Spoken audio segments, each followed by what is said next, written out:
नगर में आने का उद्देश्य, पहली बात तो मेरा एक कार्यालय है, क्षेत्रीय कार्यालय, जहाँ से 17 जनपद यहाँ से संचालित होते हैं। कल माननीय उच्च न्यायालय ने एक आदेश जारी किया, जिसको भारतीय जनता पार्टी हमेशा से उस सिद्धांत को फॉलो भी करती है और लागू भी करती है। आपको शायद याद होगा कि वर्षों से ओबीसी आयोग की मांग चल रही थी।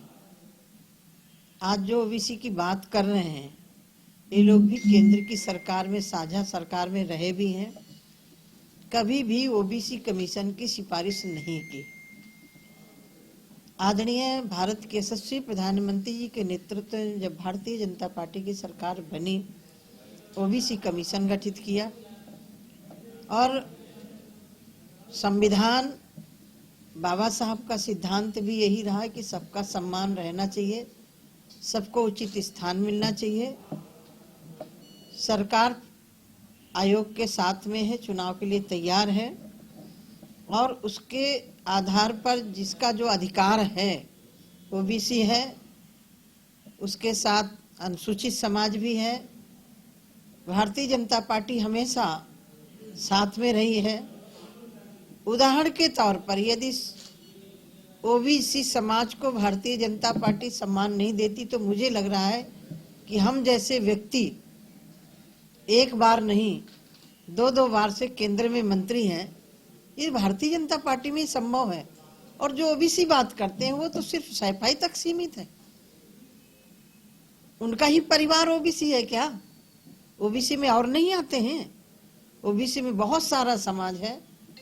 आज मैं ये कह सकती हूँ आपके माध्यम से कि सरकार पूरी तरह ओबीसी, दलित, सारे समाज के साथ में है। आपको शायद याद होगा,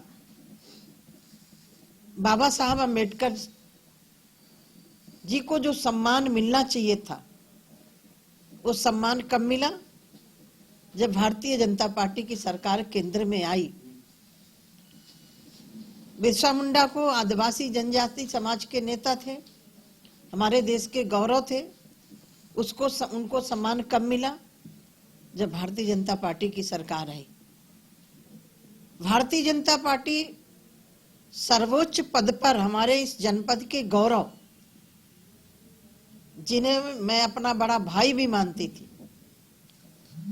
सर्वोच्च पद पर पहुंचाया तो भारतीय जनता पार्टी ने पहुंचाया, माननीय रामनाथ कोविंद जी के रूप में। हम कभी, भारतीय जनता पार्टी कभी भी किसी समाज के साथ भेदभाव नहीं करती। भारतीय जनता पार्टी ही है जो डॉक्टर अब्दुल कलाम जैसे व्यक्ति को राष्ट्रपति पद तक पहुंचाया। भारतीय जनता पार्टी ही है एक दबे कुचले समाज की बेटी, संघर्षों से जूझने वाली बेटी, यदि सर्वोच्च पद पर आदिवासी समाज को सम्मान किसी ने दिलाया है तो भारतीय जनता पार्टी ने दिलाया है। आज मैं कह सकती हूँ